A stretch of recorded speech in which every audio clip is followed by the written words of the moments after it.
இன்றைக்கும்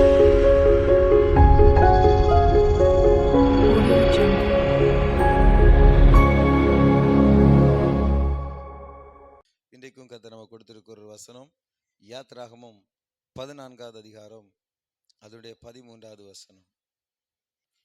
இங்க வசனம் சொல்லுது, அப்பொழுது மோசே ஜனங்களை நோக்கி, பயப்படாதிருங்கள், நீங்கள் நின்று கொண்டு இன்றைக்கு கர்த்தர் உங்களுக்கு செய்யும் இரட்சிப்பை பாருங்கள். இன்றைக்கு நீங்கள் காண்கிற எகிப்தியரை இனி என்றைக்கும் காண மாட்டீர்கள். அப்போ இது நமக்கு என்ன விஷயம்னு தெரியும்.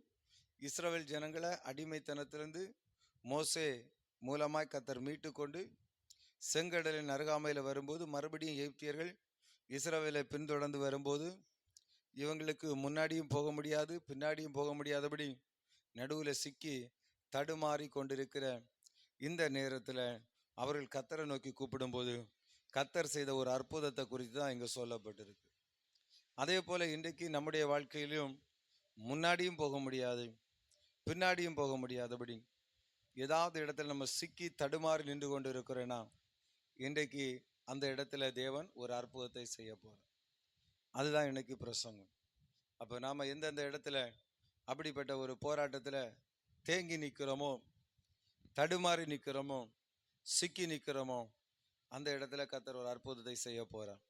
அதான் இன்றைக்கு கர்த்தர் சொல்கிறான், நீங்கள் நின்று கொண்டு கர்த்தர் செய்யும் இரட்சிப்பை பாருங்க. வசனம் சொல்லுது, அப்பொழுது மோசே, அப்படிப்பட்ட சூழ்நிலை நிற்கும் போது ஜனங்கள் கர்த்தரை நோக்கி முறையிடுறாங்க, ஆண்டவரே எங்களை காப்பாற்றும். அப்போ மோசே சொல்றாரு, அப்பொழுது மோசே ஜனங்களை நோக்கி, பயப்படாதிருங்கள், பயப்படாதிருங்கள். பயப்படக்கூடாது. பயம் கர்த்தருக்கு தான் பயப்படணும். பயம் அவிசுவாசத்தை கொண்டு வருது.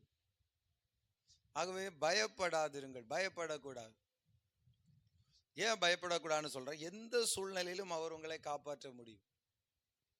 முன்னாடியும் போக முடியலை பின்னாடியும் போக முடியலை, ரொம்ப நெருக்கமான சூழ்நிலையில் நின்று கொண்டு இருக்கிறோம். இந்த சூழ்நிலையிலும் கர்த்தர் நம்மளை காப்பாற்ற முடியும் என்கிற ஒரு விசுவாசம் நமக்கு வேணும். இந்த இடம் கர்த்தர் அற்புதம் செய்கிற இடம். எந்த இடத்துல நம்மளால செயல்பட முடியவில்லையோ அந்த இடம் கர்த்தருடைய இடம், அது நமக்கு தெரியணும். ஒரு இடத்துல லாசருவை உயிரோடு எழுப்புவதற்கு இயேசு போகிறார். போகும்போது லாசரு மரித்து கல்லறையில் அடக்கம் பண்ணப்பட்டிருக்கிறான்.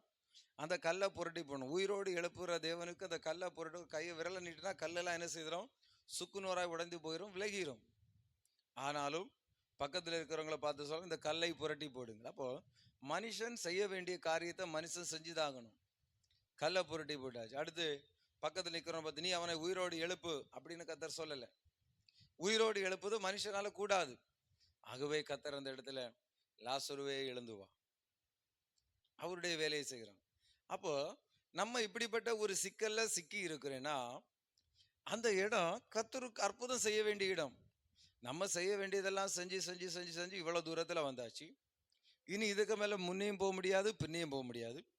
தடுமாறி ஒரு நெருக்கத்துல நிக்கிறேன்னா, அப்ப நம்ம புரிஞ்சிட வேண்டியது, இது கர்த்தர் அற்புதம் செய்ய வேண்டிய நேரம், இது கர்த்தருடைய தருணம், இது கர்த்தருடைய காலம்.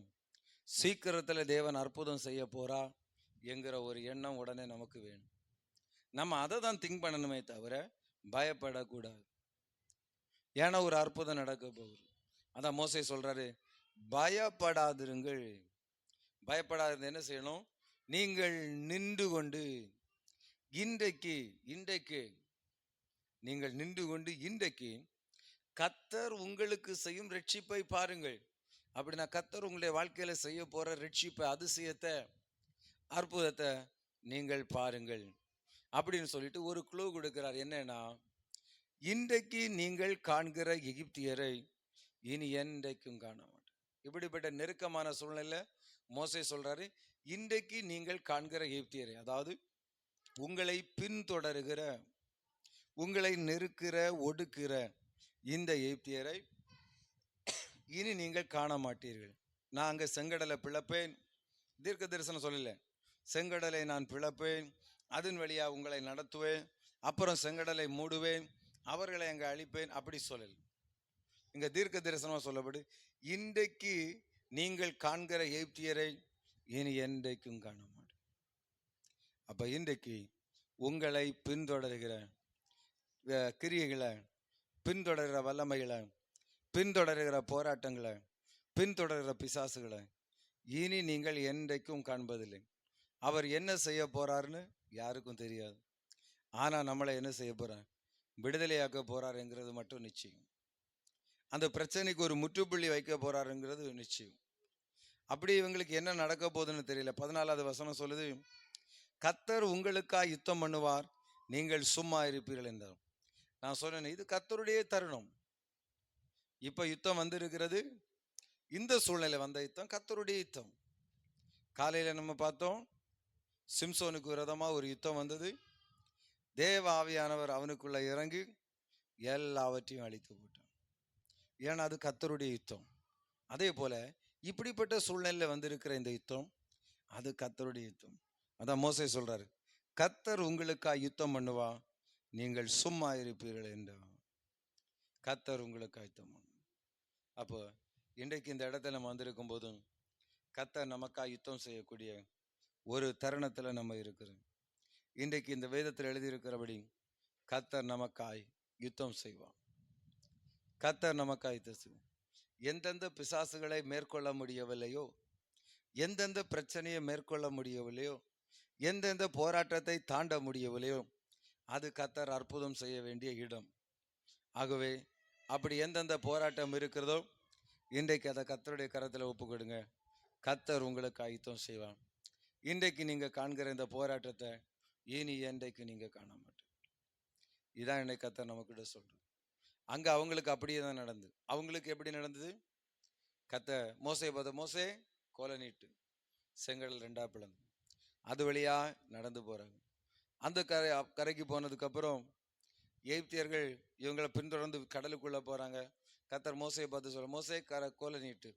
கோலை நீட்டினா மறுபடியும் கடல் மூடுது, எல்லாம் கடல்ல அழிஞ்சு போகுது. இவங்க விடுதலையாகி ராஜாக்களை போல போறாங்க. இன்றைக்கு நம்மளுக்கும் அப்படிதான் செய்ய போறா.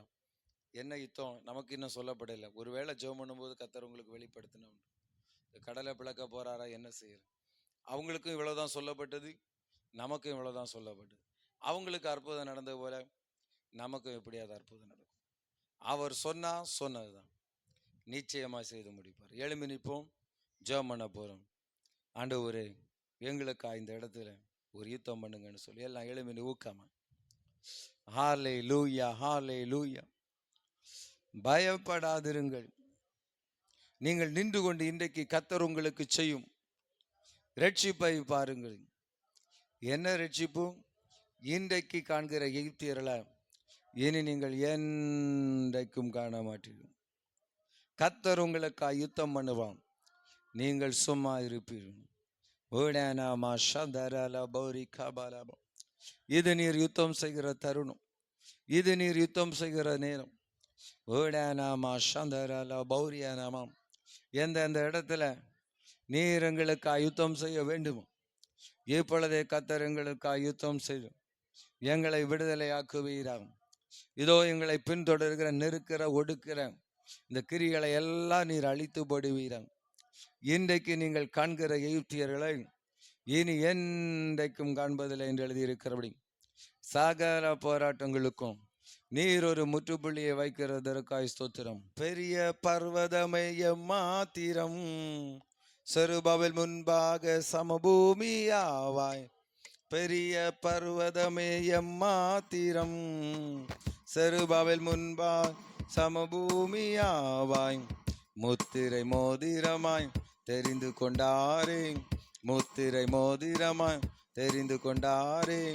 இயேசுவின் நாமத்தினால் ஜெயம் பெறுவோமே, இயேசுவின் நாமத்தினால் ஜெயம் பெறுவோமே. ஆபிரகாமின் தேவன் அவர் ஈசாக்கின் தேவன், யாக்கோபின் தேவன் அவர் நம்முடைய தேவன். ஆபிரகாமின் தேவன் அவர் ஈசாக்கின் தேவன், யாக்கோபின் தேவன் நம்முடைய தேவன். மலைகள் எல்லாம் வழிகளாக்குவார், நம் பாதையெல்லாம் செவ்வையாக்குவார். மலைகள் எல்லாம் வழிகளாக்குவார், நம் பாதையெல்லாம் செவ்வையாக்குவார். கலங்காதே, திகையாதே, நிச்சயமாகவே முடிவு உண்டு.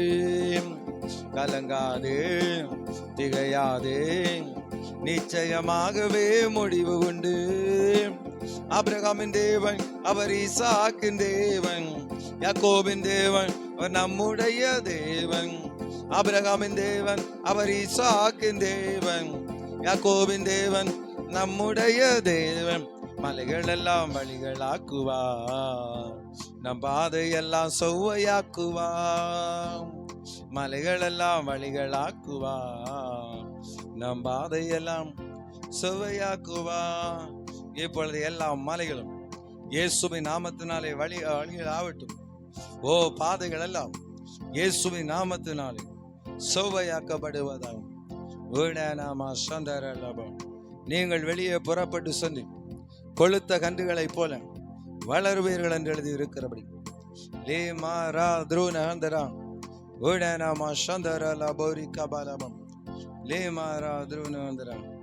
அப்படியே நீர் அற்புதத்தை நீர் செய்கிறதற்காய் ஸ்தோத்திரம். நீங்கள் பலுகி பெருகி பூமியை நிரப்பி சகலவற்றையும் ஆண்டு கொள்ளுங்கள் என்று எழுதியிருக்கிறது. பலுகி பெருகி பூமியை நிரப்பி எல்லாவற்றையும் ஆண்டு கொள்ளும்படி நீர் செய்கிறதற்காய் ஸ்தோத்திரம். நிச்சயமாய் முடிவுண்டு, உன் நம்பிக்கை வேண்போகாது. தாழ்த்துகிறோம், உடைய கரத்தில் ஒப்புக் கொடுக்கிறோம். எல்லா துதி கன மகிமை உமக்கே செலுத்துகிறோம். இயேசு கிறிஸ்துவின் நாமத்தினால் ஜெபிக்கிறோம் எங்கள் நல்ல தகப்பனே. ஆமென், ஆமென். என் ஆத்துமாவே கர்த்தரை ஸ்தோத்திரி, என் முழு உள்ளமையருடைய பரிசுத்த நாமத்தை ஸ்தோத்திரி. என் ஆத்துமாவே கர்த்தரை ஸ்தோத்திரி, கர்த்தர் செய்த சகல உபகாரங்களை மறவாதே. ஆமென்.